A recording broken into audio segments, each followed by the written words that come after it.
Thank you for listening to the Sunday morning message from the Awakening Ways spiritual community in Atascadero, California. We invite you to experience the love and the joy of living the consciously awakened life right here, right now.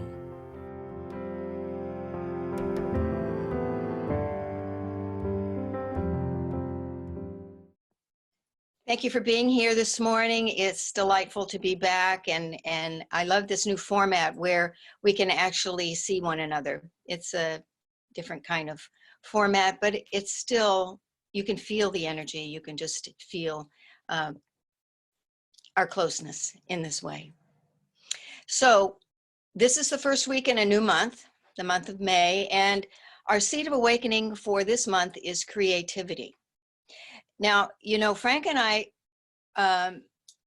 we create these, we download from Spirit our seeds of awakening for the year in the end of December, the 1st of January. And we really have no idea what they're going to be every year. And it is astounding how these seeds of awakening just kind of match whatever it is that's going on, and how perfect for us that this month the seed is creativity. Creativity. It's spring, and creativity is abounding everywhere we turn.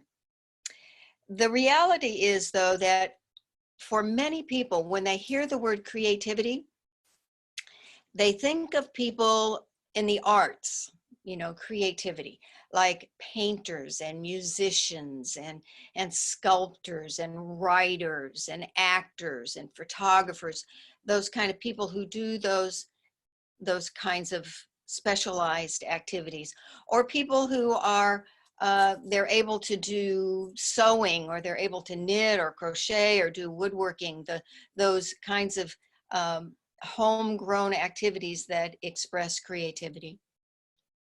And then there are people whose jobs require that they be naturally creative, people who do jobs like landscaping, or if you're a chef, you have to be very creative.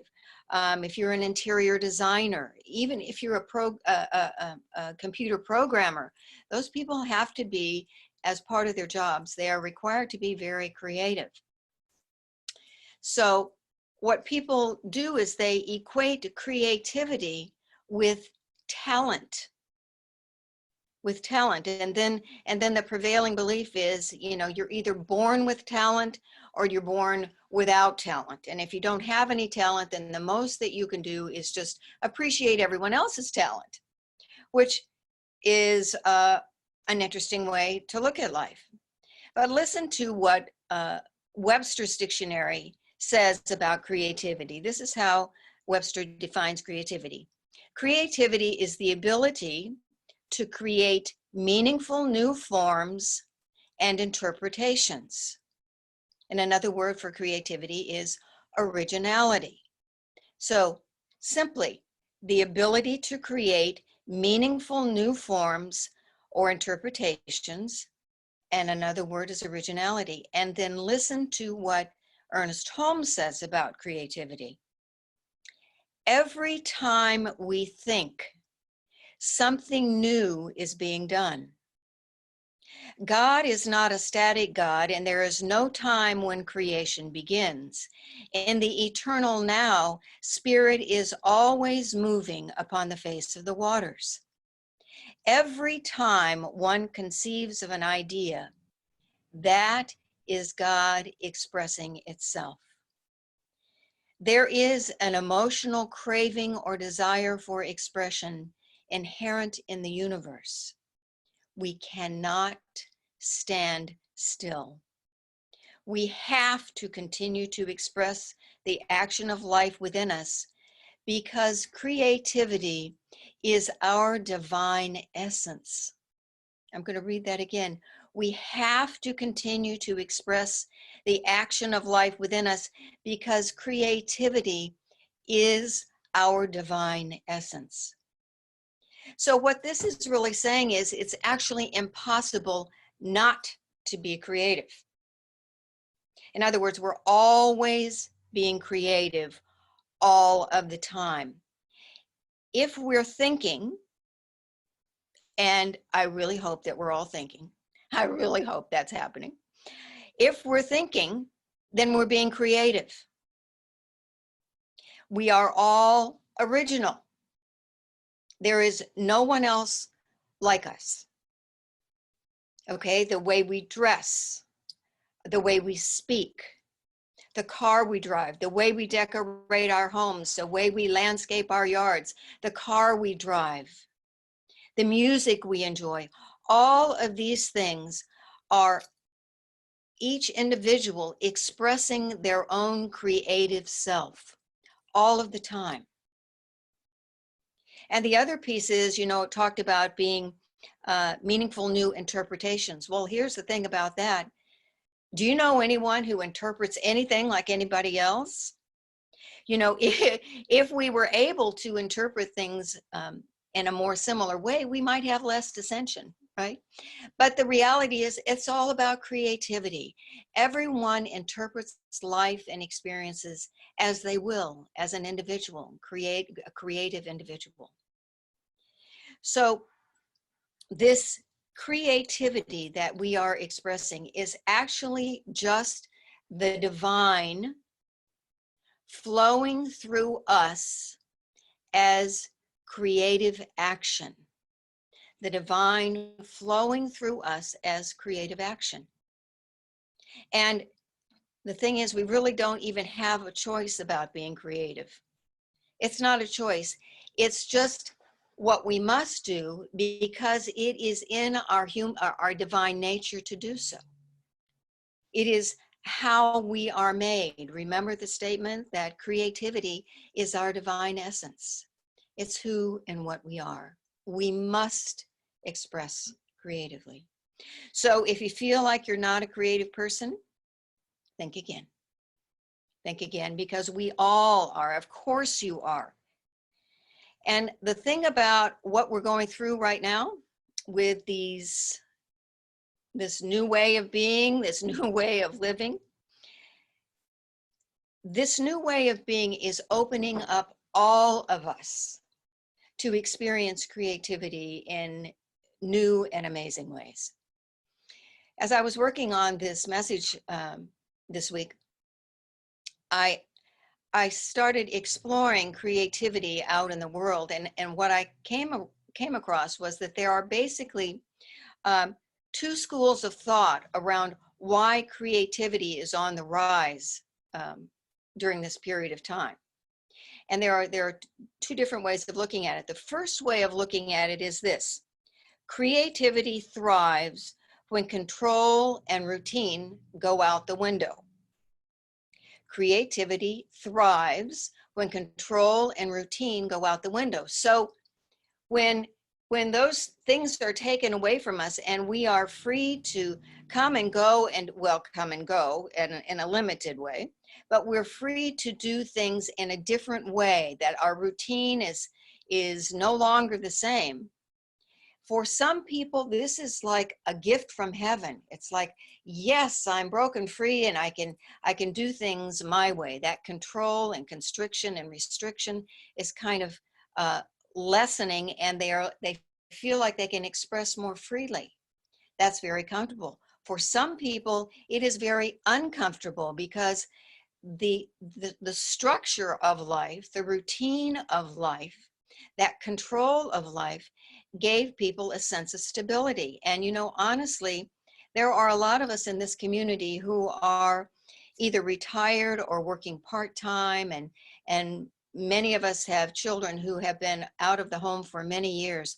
But for those who go to work every day, and for those who have children, the loss of these of control and routine is very, very uncomfortable, because what they're forced to do is they're forced to create new routines, which can either be joyful or stressful, right? Regardless of whatever is going on out there, creativity is happening. It's happening, and it comes forth as we are required to change how we do things, how we've always done things. We have all had to change things that we used to do in a certain way, we have to do things in a different way. That's just creativity expressing. We have to do that in order to move on. The other way of looking at the rise in creativity is what Nietzsche says. He says, you need chaos in your soul to give birth to a dancing star.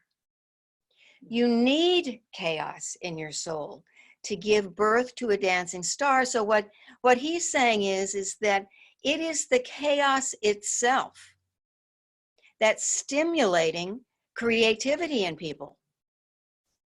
You know, maybe for some people it's the shift in the routine and the control, but for others, that chaos itself is fanning the flames of creativity within us, because the chaos and the crisis says we can't do things the way we've been doing them. We have to do things differently. And that need to have to do things differently requires that we put on our thinking caps and come up with creative ways to do things in a new and more productive way. Also, the other thing is that boredom. How many of you have experienced boredom in this process? Oh yeah, okay. So boredom, especially in young people, interestingly enough, has become a trigger for innovation. Young people are finding ways in, around, and through this whole process to communicate, to create social networking, to do all kinds of things in new and exciting ways. And a leading psychologist says this. He says, boredom creates moments where your mind begins desperately searching. You're hungry for stimulation, and so you begin to search the recesses of your mind, reaching out and hoping something grabs you by the hand. This searching is what inspires creativity.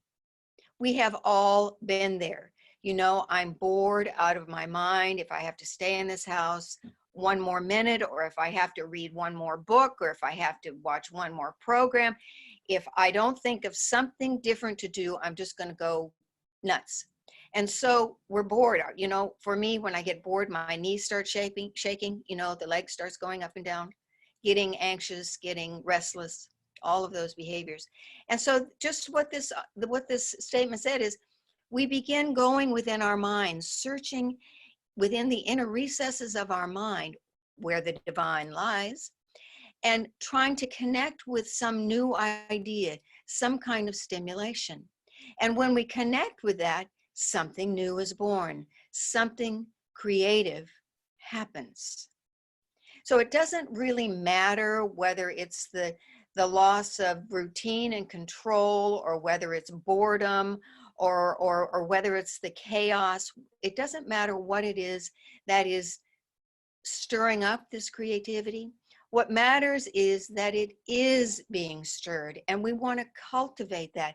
We want to nurture that so that we can expand and grow with this creativity. This is a good thing, a good thing. Two things that I noticed also, now, I'm sure that you've noticed this too. It's kind of, you can't miss it.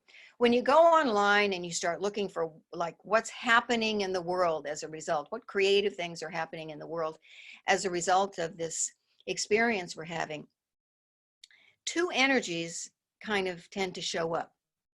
One energy is the energy of humor, and the other energy is the energy of kindness. Story after story, example after example of humor and kindness.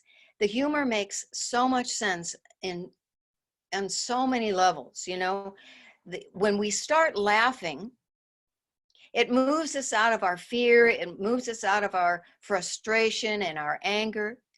It just moves us because we're laughing, right? And the other thing is try to laugh without taking a deep breath.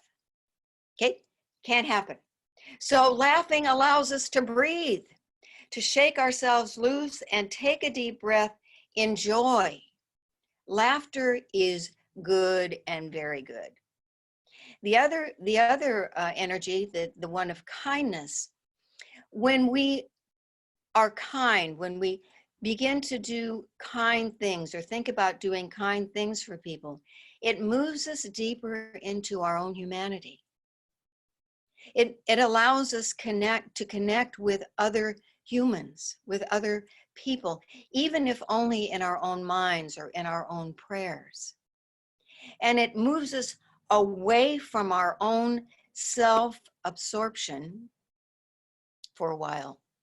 You know, when you're in your home and, maybe it's just a few people in your home or just you in your home, how do you not get self-absorbed? So when we move into doing things or acts of kindness, it moves us away from that sense of just thinking about ourselves all the time. I'm going to apologize in advance because I could not resist doing this morning. There are so many funny things online. There are so many funny things online. And I just wanted to share a couple of things this morning, just so we could lift our spirits. And if you've heard these before, listen to them again and see if they don't bring a smile to your face. What I'm sharing this morning are two examples, actually from the same person. It's Jimmy Fallon. If you know Jimmy Fallon, you know he's a talk show host, and he is extremely funny.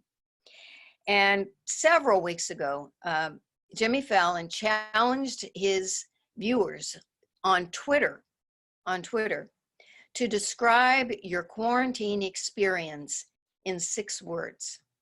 Not 6 words or less, but exactly 6 words. He set the parameters. And everyone who was called to do so sent in their 6 words. And so I'm just going to share several of them, okay? Here's one. Day 1. Ate all the snacks. Right? Remember that? Going in the cupboard, the first thing you grab is what? The potato chips, of course. Ate all the snacks. The next one. Expelled my kids from homeschool. I can relate. I don't have kids at home, but those parents who do have kids, I pray for you. I pray for you. The next one. Is 7 Hot Pockets too many? Yes, our beautiful healthy diet here as we shelter at home. And the last one I'm sure we are all going to relate to. There's not enough wine for this. There is not enough wine for this. The next challenge he issued was to rename movie titles to reflect the times we're living in. So, his viewers were just to think of a movie title and then rename it to see if you can get it to match what's going on with us today. So here's a few of them. Remember the movie Edward Scissorhands? So Edward Scissorhands has been renamed to Edward Washing Hands. I'm sorry, but I think that's so funny. Edward Washing Hands. The movie Stand By Me is renamed, you know what's coming, Don't Stand By Me. The next one, A Star Is Born, is renamed A Star Is Bored. The next one, Good Will Hunting, is renamed Good Will Hunting for toilet paper. The next one, Love Actually, is renamed Gloves Actually. And the last one, okay, ladies, this is just for you. 50 Shades of Grey has been renamed 50 Shades of Grey Roots. So how wonderful is that? How wonderful is that? Are you laughing, smiling? It's irresistible. And there are thousands and thousands of stories out there about kindness, I just saw one yesterday, actually, as I was working on my message. This is the cutest thing ever, okay? This little boy, I think he's like 6 or 7, and he told his mom that, when the weather got nice, he wanted to have a little lemonade stand, do the little peanuts stand for passersby so that he could sell his lemonade. Well, the weather got warmer, but of course he can't be selling lemonade. So he came up with this plan. And what he does is he sets up his little booth out in the yard, and he has a drive-by joke stand. Drive-by jokes. All right. Now, bear in mind, he's like 6 or 7. So the jokes are jokes like knock-knock jokes, or they are jokes like, what's black and white and red all over, the newspaper, these corny jokes that he's gotten from a book that his mom gave him on jokes for children.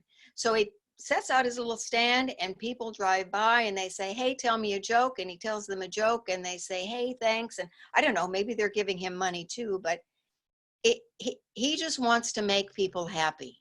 He just wants to make people smile. I think that's awesome, just awesome. Pakistan, the country of Pakistan, hired thousands of unemployed workers to go out and plant trees so that they can reforest their country in order to help deal with global warming. How beautiful, how productive, how helpful for all of us that Pakistan is doing this. Beautiful. Italy has come up with, of course, a creative way of expressing themselves, and they're sheltering in place. And Italy is an old country, so in many towns, and especially the bigger cities, they're high rises, and so people live higher up rather than the way we do here in California. And so what they're doing is they are opening up their windows, and they're sticking their heads out of the windows and singing to one another out the windows. So maybe they're all singing the same song, or maybe they're all singing a different song, but by golly, they're out there, out the windows, and spreading that beautiful music out into the world. That's beautiful. And the other one I wanted to share is, this is actually, I don't know if this is worldwide or just in the US, I'm not really sure, but it's called Solidarity at 8. Solidarity at 8. And what this is at 8 p.m. local time, wherever you are, residents are invited to go outside, out in their front yard, in their backyard, on their patio, wherever they are, and they're invited to cheer and make noise and make a ruckus, a loud noise, in honor of all of the healthcare workers, just to show their appreciation. They can't go and thank them personally, but they're all together at the same time honoring them in that way. That's kindness. That's loving kindness expressing. So humor and kindness, it's blossoming, it's growing, it's helping all of us. It's helping all of us. And so that's wonderful that it makes us feel good, and that we feel more comfortable when we're at home, and we're enjoying it more when we hear these stories. But we need to begin to kind of stretch our creative muscles a little bit. And as we begin to stretch those creative muscles, I think we need to consider cultivating and enriching and start turning that creativity towards things that are greater than ourselves. Greater than ourselves. There are very, very real world problems. There are very, very real local problems. And so, we need to begin to think about those and imagine if we started turning our creativity, that energy of creativity, and started generating that creativity around finding solutions to some of these issues, like social and human rights issues, those things are present in all nations. Environmental conditions, right? Climate issues, food shortages, healthcare issues, economic and education issues. These are all huge. I understand that. but the list is endless. And the deal is, I mean, this is not rocket science. If we can change our own lives as individuals, can't we collectively, on a global level, bring that creativity to bear and make incredible changes in the world? Positive changes, shifts, changes for good. The thing is that everything always begins with us. It always begins right here. And this is our chance. Hear me, this is our chance to start over. This is our chance to do things differently, to begin from a new, higher place of consciousness, and to create a new world for our future generations. Honestly, I think we owe our future generations a world as beautiful as we've had. So this is our chance. Everything I read stresses over and over again that what's coming, our new way of being, our new way, our new normal is going to look very different than the old normal that we had. So it's imperative that we bring all of our creativity to bear, that we bring all of our spirituality to bear, and we keep nurturing it. We keep allowing it to grow and expand and evolve. We have to keep doing our own work. We have to keep doing our spiritual work. Every week we share with you, here's something else for you to try at home to help you generate new growth in your own spirituality. I don't know if you're doing those things or not, but if you're at home and you're reading and you're praying, you're doing the work, right? You have to begin to do the inner work. You have to continue to do it. Continue to do it. And the idea is that you begin to shift your focus of that inner spiritual work out into the world itself, to begin to see the divine out there in the world and to bring that outside inside. You see what I mean? Right now we're kind of being inside, right? We're inside ourselves, inside our homes. And so now we're bringing the outside inside with that awareness. And so we need to continue with our spiritual practices. And creativity is an amazing concept to focus on in our weekly, daily meditations. So this morning I wanted to share with you what I'm calling my own creative spiritual practices. These actually, here's what I did.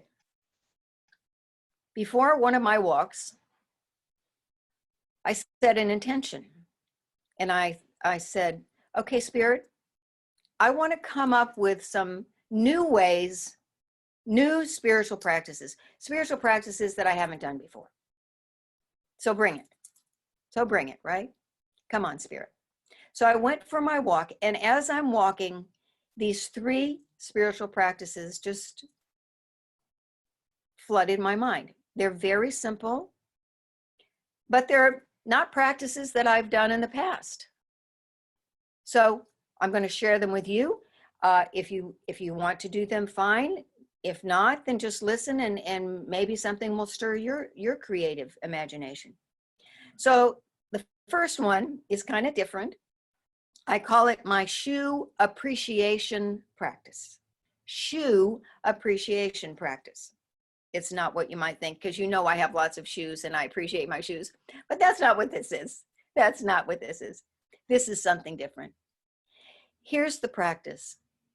Each time you put on your shoes, consciously recognize that you are in this activity, in this action, you are preparing to go out into the world. You're preparing to go out in the world. You put your shoes on, and wearing shoes allows you to be protected, and it keeps you safe when you're out in the world. You know, you're not stepping on burrs or stickers or tacks or anything like that. The shoes protect you. It is a symbol of protection. And so every time you put on the shoes, consciously recognize what you're doing. I'm putting on my shoes and I'm preparing to go out into the world. And I know that I'm protected and safe as I enter out into the world, and I'm comfortable. I know I don't have to worry about anything. And then give thanks for that. And then when you take off your shoes, and I wanted to say when you come home and take off your shoes, but what I know is many of us take our shoes off many times during the day, wherever we are. And so this is wherever you are. When you take off your shoes, consciously recognize that you are letting go, that you are releasing this. You're releasing this experience that, you know, is wrapping your foot up in this protection, that you are letting this go and you are reconnecting with your own body.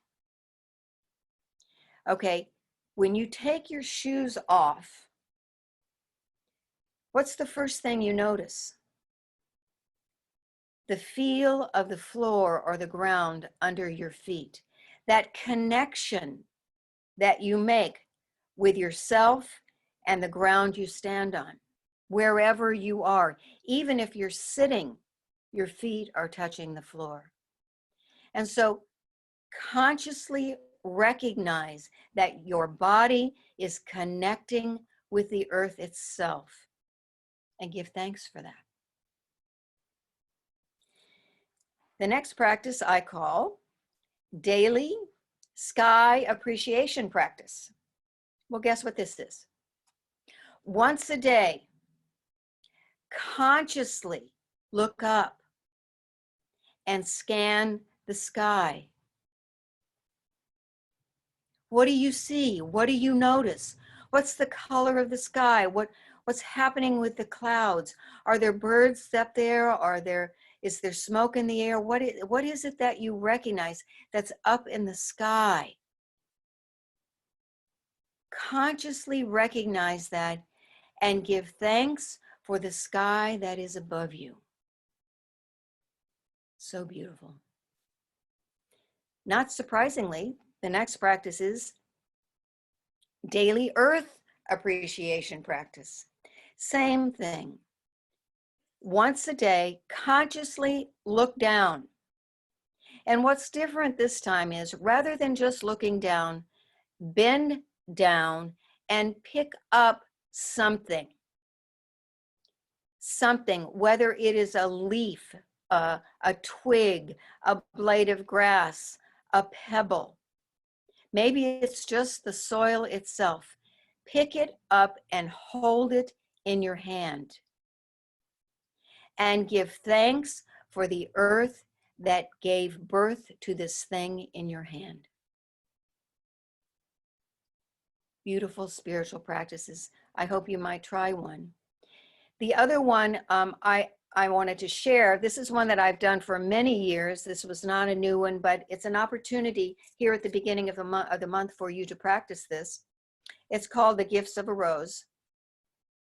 And all you do is, if you have a rose bush, go out in the garden, pick a beautiful rose, put it in a vase and take it in your house. If you don't have a rose, you can get a rose lots of places in town.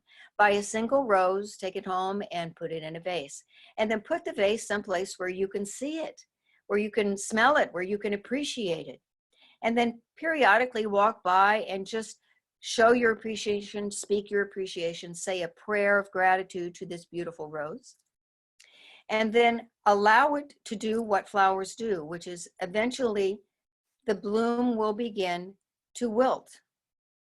And when it wilts, and you need to take it out of the vase because it has wilted, take it out of the vase and just snip the bud off the stem and put the bud in a small plate or a little bowl and just leave it there. and put it in some place where you walk by it and you can appreciate it, and you can send it your prayers and you can send it your love. And as the days go by, those petals will eventually dry. And when they are totally dry, you can just pluck them off of the little bud and put those dried petals in your plate or in your bowl, and then use them any way you choose. Because see, these petals are now blessed, aren't they? You bless them. You bless them. You can take them out in your yard and bless your garden, or you can bless whatever comes up for you. You can take them to the lake, you can take them to the ocean. Just use them as you will. Recognize that any spiritual practice that you create is a blessing. And in staying with the idea of Jimmy Fallon, what I want to offer you today is a challenge. A challenge. I challenge each of you to come up with your own creative spiritual practice. Take creativity into your meditations. Allow Spirit to give you some idea for a creative practice. Try it out. And then if you really like it, email that practice to Awakening Ways.